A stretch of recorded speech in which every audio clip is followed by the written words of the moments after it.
Приветствую всех на моем канале. Здесь я рассказываю о кельтской культуре.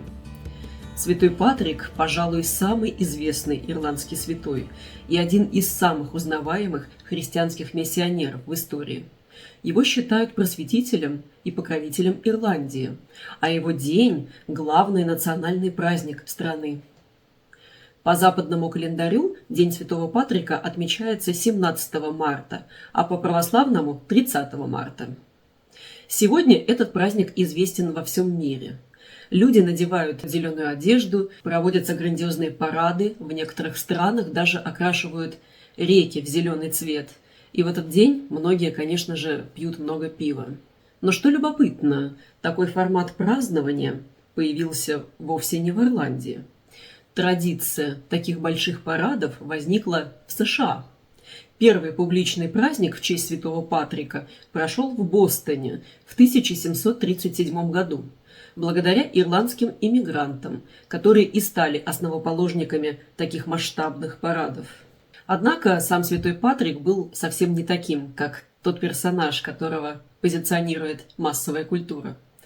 Он не был пивоваром, не изобретал виски и не устраивал шумных гуляний. В реальности это был миссионер строгой жизни, аскет, человек молитвы и огромной духовной силы и бесстрашия перед проповедью в чужих землях. Интересно, что большинство людей считают Патрика ирландцем, но на самом деле он родился не в Ирландии. Многие историки считают, что он был валлийцем, родившимся на территории современной Британии. Есть предположение, что он родился на юге Уэльса, где как раз пересекались морские торговые пути между Британией и Ирландией. Есть такая теория, что при рождении его звали вовсе не Патрик, а то, что его имя было Мэйвин Саккот. Но это всего лишь одна из теорий, скорее всего, взятая из более поздних средневековых источников. Некоторые историки все же сомневаются, что настоящее имя святого Патрика было Мэйвин Саккот, потому что в дошедшем до нас «Confessio» исповеди, автобиографическом произведении, приписываемом святому Патрику, он сам ни разу не называет себя Мэйвин Саккот. Он пишет о себе, называя себя исключительно Патрикиус, латинизированной версией имени Патрик. Поэтому часть исследователей и полагает, что имя Патрикиус могло быть его настоящим именем, которое не менялось. Он родился примерно около 386 года в довольно богатой семье. Его отец был римским чиновником и одновременно был диаконом и служил в церкви, а дед был священником, так говорится в источниках. И вот, когда ему было около 16 лет, на их поместье напали ирландские морские разбойники. Юношу из поместья похитили и увезли в Ирландию, где он оказался в рабстве. 6 лет он пас овец в Ирландии и жил в очень тяжелых условиях. Именно в то самое непростое для него время, как он сам пишет в своей книге «Исповедь», в его сердце пробудилась настоящая вера. В своей исповеди святой Патрик пишет, что во время рабства он молился почти постоянно. И с каждым днем все больше возрастала любовь к Богу, страх перед Богом и вера. Однажды, по его словам, ему приснился сон, в котором голос ему сказал: «Твой корабль готов, пора возвращаться домой». Мэйвин Саккот бежал от своего хозяина, прошел пешком около 300 километров и сумел попасть на корабль, на котором переправился обратно в Британию. В Британии ему было еще одно видение. Он якобы услышал голос ирландцев, которые будто бы звали его обратно. Он писал, что слышал их крик: «Мы просим тебя, святой юноша, вернись и снова ходи среди нас». После этого он решил стать священником и начал учебу. Вероятно, он обучался в Галлии, на территории современной Франции. Если, конечно, придерживаться теории того, что Мэйвин Саккот все же сменил имя, то именно тогда, когда он был рукоположен в епископы, ему дали латинское имя Патрикиус, что означает «патриций», благородный человек или человек знатного происхождения. В Римской империи патриций – это член высшего сословия. что очень символично. Бывший раб стал миссионером и духовным лидером целого народа, просветителем страны. Его миссия, конечно, была очень непростой. Ирландия тогда была страной языческих племен. Огромное влияние имели друиды, жрецы древней кельтской религии. Но у Патрика было очень важное преимущество. Он хорошо знал ирландский язык и местные обычаи и традиции. Поэтому он не пытался полностью уничтожить местную культуру, а скорее старался говорить с людьми на понятном им языке символов. Например, ирландцы привыкли почитать своих богов через огонь, то есть возжигать костры. Поэтому Патрик впервые использовал пасхальный костер как часть христианских праздников в Ирландии. Согласно преданиям, святой Патрик даже пытался ослабить влияние друидов, чтобы люди могли принять христианство. Он даже вступал с ними в публичные споры и состязания. Так, согласно одному из преданий, Патрик зажег пасхальный огонь на холме Слейн, по-ирландски Шлиф Слейне, прежде чем это сделал король Тары. Это символизировало установление христианской Пасхи.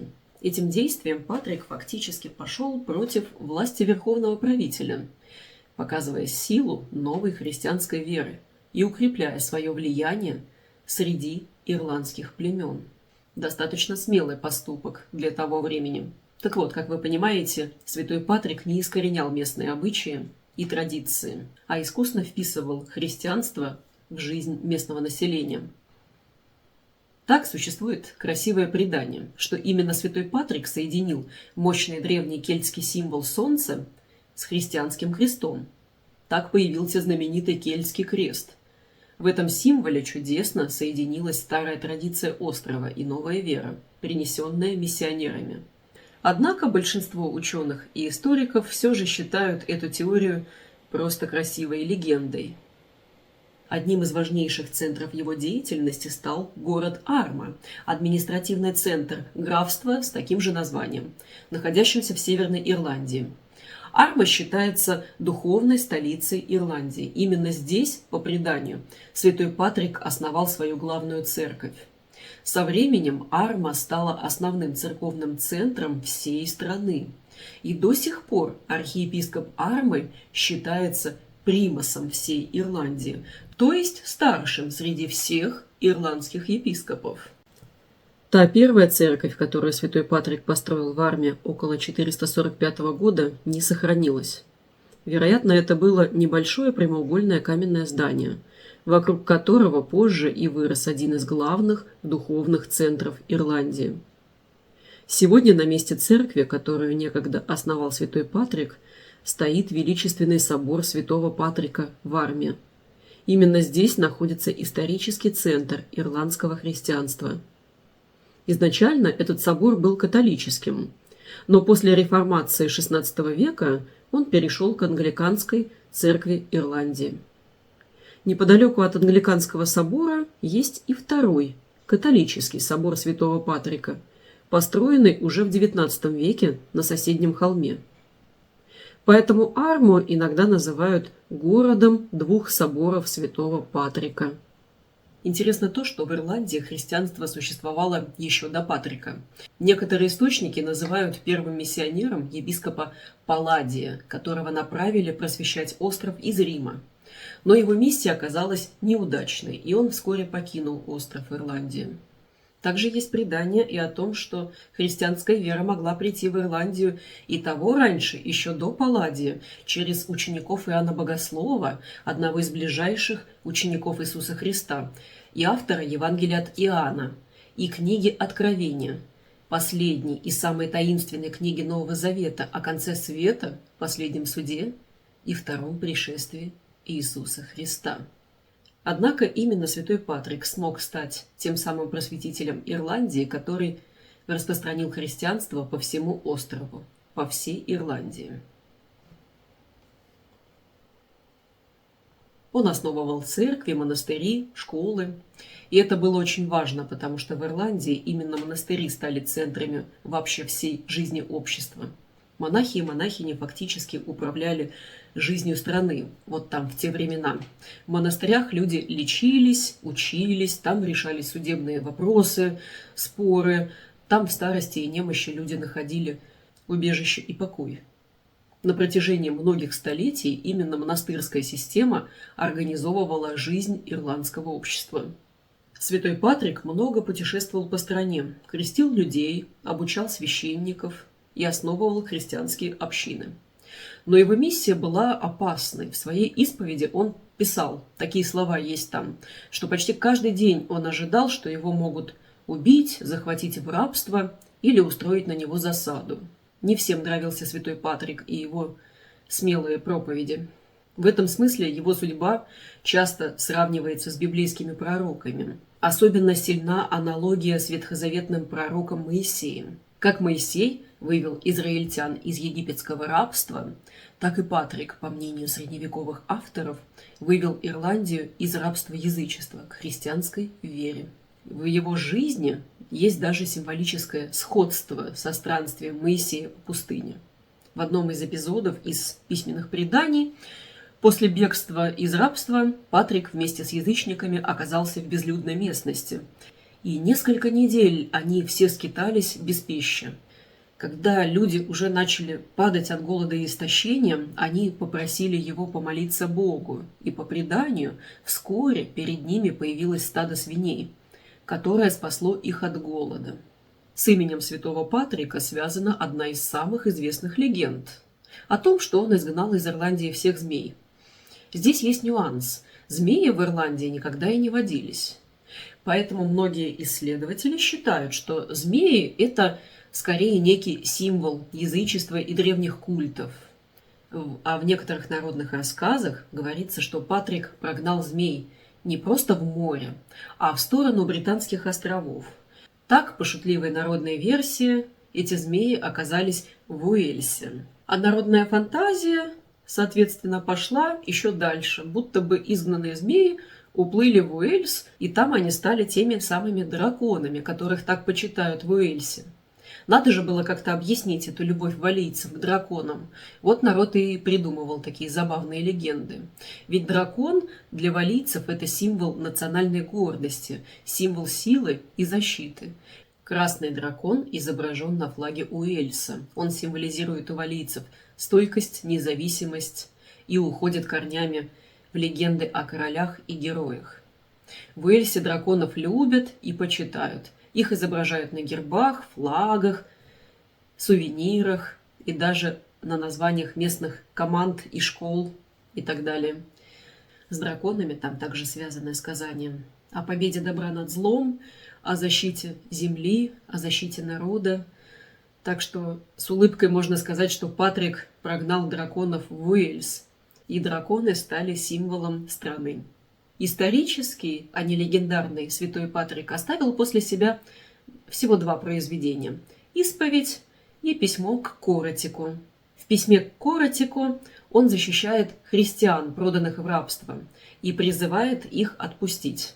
Это единственные тексты, которые предположительно написаны самим Патриком, благодаря которым мы и можем хотя бы приблизительно воспроизвести его биографию спустя аж 1500 лет. Святой Патрик умер, вероятно, в конце V века. Точное место его смерти неизвестно, но считается, что последние годы он провел на северо-востоке Ирландии. Сегодня его почитают и католики, и православные. В православной традиции, кстати, Патрика называют равноапостольным, то есть человеком, который своим служением был подобен апостолам. В этом смысле его миссия сравнима с подвигом таких великих святых, как Николай Чудотворец. Но между ними есть интересная разница. Святой Николай уже жил в христианском мире, и боролся он главным образом с ересями своего времени. А святой Патрик же оказался буквально в самом центре языческого мира, среди воинственных племен и могущественных друидов. И, как я уже говорила, пытался ослабить влияние друидов и даже шел против воли самого короля. Так что его подвиг миссионера был особенно трудным и опасным. Имя святого Патрика до сих пор остается одним из самых известных имен в истории Ирландии. Ведь это человек, который когда-то вернулся в страну своего рабства, чтобы принести ей новую веру. Ирландия вообще славится своим огромнейшим количеством святых. Здесь жили и проповедовали многие монахи и подвижники. Поэтому историки иногда даже сравнивают Ирландию с так называемой Фиваидой. Это такая древняя область в Египте, где в первые века христианства в пустыне подвязались тысячи монахов-отшельников. А Ирландия, вот в раннем Средневековье, стала для Европы вот таким центром монашеской жизни. В городах Ирландии в честь святого Патрика проводятся красочные шествия, которые длятся обычно с 16 по 18 марта, а иногда и того дольше, аж до 20 марта. Многие верующие люди в это время совершают паломничество к святым местам, связанным со святым Патриком. Несмотря на то, что День святого Патрика выпадает на период Великого Поста, многие люди в Ирландии издавна традиционно считают, что в этот день, в честь такого большого праздника, пост не такой строгий. В любом случае, даже если не все знают историю этого святого, и для них он связан с пивом, трилистником и зеленым цветом, святой Патрик навсегда останется в сердцах народа. Этот неирландец стал для Ирландии самой известной личностью, навсегда вписав свое имя в историю страны и всего христианского мира. Если понравилось это путешествие по Средневековью, подписывайтесь. Впереди еще много интересных историй о кельтских святых и об их удивительных чудесах. До новых встреч!